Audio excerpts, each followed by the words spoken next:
अपनी ही समाज का कोई समृद्ध व्यक्ति किसी जरूरतमंद का पैसा हड़प ले और उसकी जब शक्ल देखो तो अपने आकुल व्याकुल परिणाम हो तो उन परिणामों को कैसे संभालें, और उसे भी कोई पाप लगेगा क्या? देखो, किसी भी जरूरतमंद का पैसा, क्या किसी का भी पैसा, अपनी मुसीबत में अपनी ज़रूरतों पर यदि किसी ने हमारा सहयोग दिया है और उस पैसे को वापस नहीं लौटाना, समझ लेना वो एक भव तक नहीं 10-10 भवों तक भिखारी बनेगा और भीख भी नहीं मिलेगी। क्योंकि दूसरे व्यक्ति ने तुम्हें पैसा दिया है, किसी ज़रूरत में दिया होगा, किसी आवश्यकता के लिए दिया होगा, किसी ने सहयोग किया होगा, वैसा फोकट में तो दिया नहीं।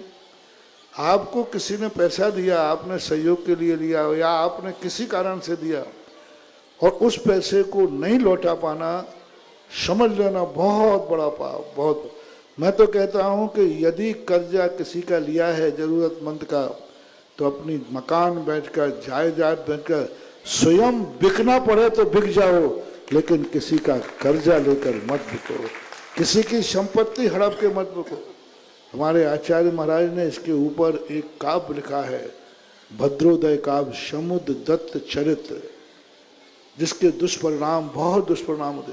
कैसे होते हैं? कई लोग कहते हैं महाराज जी हमारी गरीबी की कोई सीमा होती, हमें कितना मेहनत करते, कुछ भी करते, लेकिन फिर भी खाने के कुछ नहीं बंधु महानुभाव, पूर्व भाव में किसी ने, और कोई मेरी सहायता ही नहीं कर रहा। कई लोग आ गए थे, महाराज जी जैन समाज से कहो कि ये सब दुनिया भर के मंदिर बनवा रहे हैं, दुनिया भर के घूमने जा रहे हैं, सब में पैसा खर्च करते हैं और हम मर रहे हैं, हम मर रहे हैं, हमें कुछ नहीं दे रहे। हमने कहा तुम मर नहीं रहे, तुम खुखार आतंकवादी हो, तुमने पूर्व भाव का किसी ने तुम्हें सहायता दी होगी और वो पैसा तुम ढकार गए होगे, नहीं लौटाया होगा, उसका परिणाम है कि आज तुम्हारी तरफ कोई देख नहीं रहा है। जितने गरीब लोग होते हैं, जितने गिड़गिड़ाते हैं, इनकी दुर्दशा यही है। इनका पूर्व भाव उठा के देखो, इन्होंने को खूब सहायता दी इनके लोगों ने, लेकिन वो सहायता ली और देने का नाम नहीं। उसका दुष्परिणाम है कि आज लोगों के पास घूमने को पैसा है, मंदिर बनाने को पैसा है, दुनिया में खर्च करने को पैसा है, लेकिन उस गरीब को दान, गरीब की सहायता करने को पैसा नहीं है। क्यों नहीं हो रही? क्यों नहीं करे? क्या ये इंसान नहीं है? तुम्हारा पाप कर्म उसको तुम्हारी सहायता नहीं करने दे रहा है।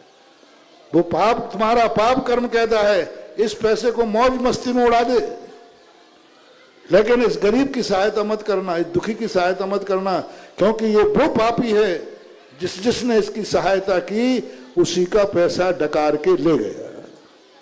इसलिए मैं करुणा करके, दया करके कह रहा हूं, कभी भी कोई तुम्हें पैसा सहायता को देवे, जैसे बने, और उसमें अच्छे लोगों का, त्यागी वृत्तियों का, सज्जन लोगों का, रिश्तेदारों का, अपने लोगों का, जिन्होंने बड़ी दया करके तुम्हारी सहायता की हो, ऐसे लोगों का पैसा, बिकना भी पड़े तो बिक जाओ, दास बनना पड़े तो दास बन जाओ, सारी जायदाद बेचना पड़े तो रोड पे आ जाओ, लेकिन जिन्होंने सहयोग दिया है उनकी संपत्ति लौटाना ही चाहिए, अन्यथा तुम्हारी दुर्दशा को कोई आंसू पहुंचने वाला भी नहीं मिलेगा।